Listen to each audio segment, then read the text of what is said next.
When you're a intersectional feminist, how far will you go to believe all women? Pretty damn far, won't you? In fact, it's your creed, it's your motto. If a woman claims that they were raped by somebody, the person is automatically guilty, no questions asked, and you must therefore believe the testimony of said person. This carries through in our little impeachment trial. Um, More on that later. I'm actually planning a collage, if you will. The reason why I haven't covered the impeachment all that much is because there is a shit ton to cover, and it's been going on for 4 years.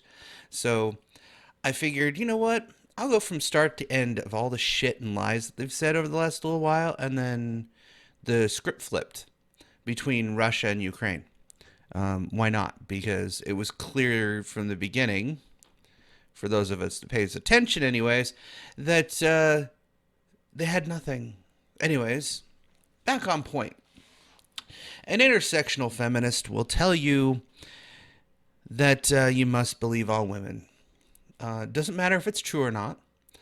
And they'll go as far as to claim that they were raped when they were just piss drunk and slept with a dude and then regretted it later. Um, Brock Turner is one that, you know what? Atheism is unstoppable. Devin, he covered it best, I think. So I refer to his or video series, in fact, because he read the transcripts. He read the testimony. The only person that seems to remember what the hell was going on and wasn't blackout drunk was the guy. She didn't know she was raped until after everyone told her she was raped. And then you have Mattress Girl. Mattress Girl is a unique case where she lied straight up. There was evidence that she lied um, because there was other people. And he was acquitted of all charges. Yet she walks around like, yes, I was raped, and I'm carrying this mattress to demonstrate that we need to believe all women, giving them the power to cry wolf whenever appropriate so that we can get in trouble, because rape allegations alone can destroy a man.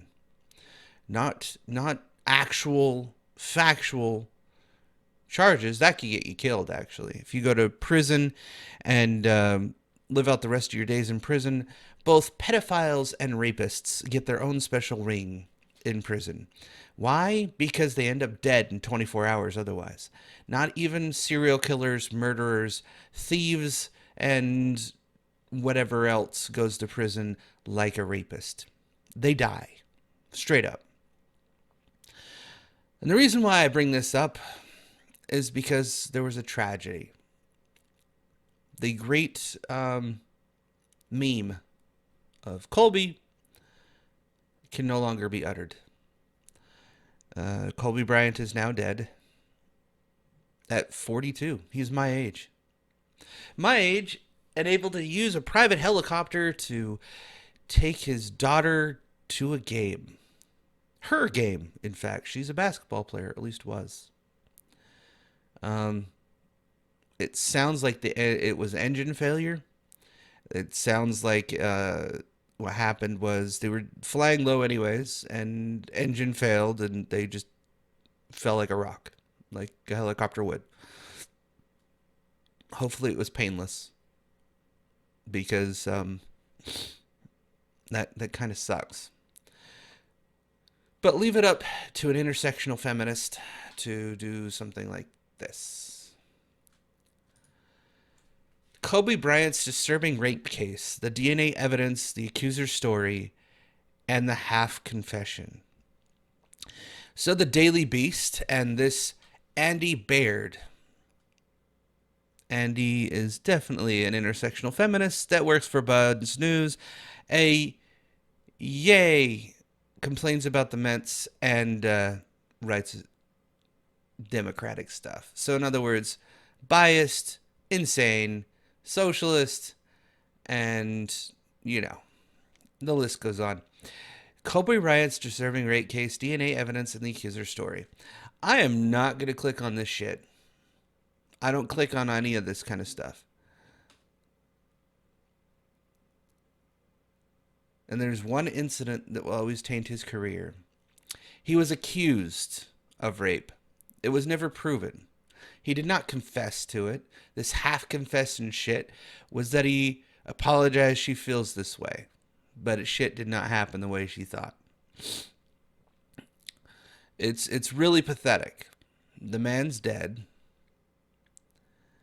And this little piece of shit decided to say something about it. I love the responses. Another craving journalist masquerading. Oh, a ghoul, excuse me. Craven ghoul masquerading as a journalist. Yes. Ivan saying delete this. Of course it's Buzzfeed. And, yeah, other people just get ratioed. But so this is the main thing I remember, that he got away with rape due to frame. Bought off his wife's apology with a hunk of diamond. Yeah. These people are insufferable, aren't they? Accusation of rape is the equivalent of guilt. You only have to work backwards. This is why I don't trust anything that when they say about a new study says or the poll says. A poll is an opinion of a group that you chose. It's not a true representation of the thoughts and feelings of people. In order to do a proper poll, you'd have to do thousands upon thousands of people at random across the country. At least 20 from every state. You know how long it would take to get that data? And magically there's a new poll about President Trump and the impeachment and all this other shit. You guys are full of shit. All you did was go and hit a college, a liberal college in your area, and say, yay, I'm going to pay these kids to do a poll, and then we're going to post that. Why not? The study says, I did a couple of videos on this. This annoys a little shit out of me too. They start with conclusion and work backwards to prove it. That is not research. I don't give a shit who you ask and who you talk to. Ask any doctor that's worth their salt. And they will tell you that you do not start with a conclusion and work backwards to prove it. That is not even how you start the process. You start with a guess. You start with a question. And no, the question is not, did Kobe Bryant rape this person? I mean, well, you kind of can start there. But in the legal sense, no, you can't even ask that. You have to start with, Kobe did not rape this person, prove that he did. That's where you start in the legal sense. Now, in a research study, you actually start with something benign, innocuous.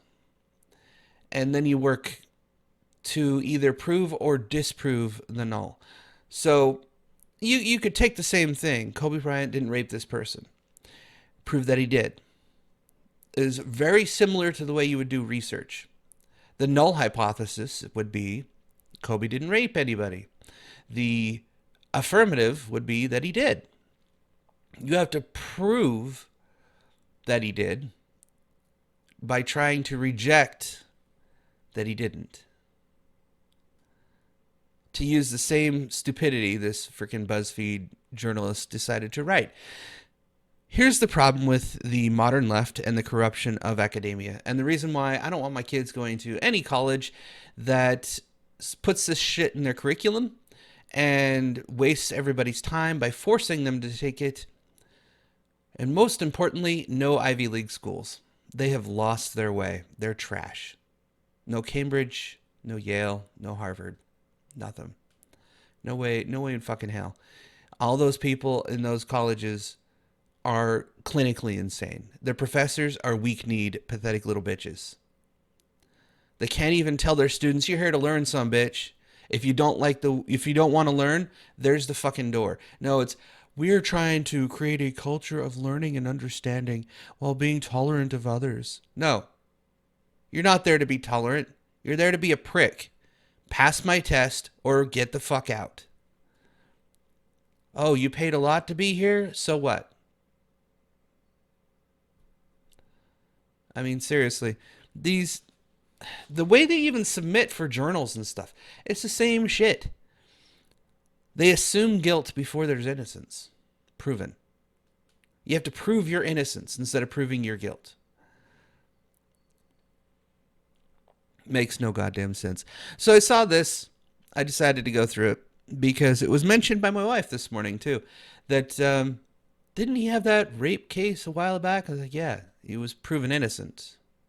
Well, he wasn't proven guilty, I should say. So he was exonerated because there was no evidence. She was just talking out her asshole. Anyways, I hope you enjoyed this video. I know I jumped a few topics on this, but it's kind of all connected. This is how they operate. They assume the worst and don't hope for the best. They try to prove their point before even questioning it. So they already run with the assumption that they're right. It's the most mind-numbing, annoying thing on the planet. Anyways, see you next time. What? You'll apologize for that?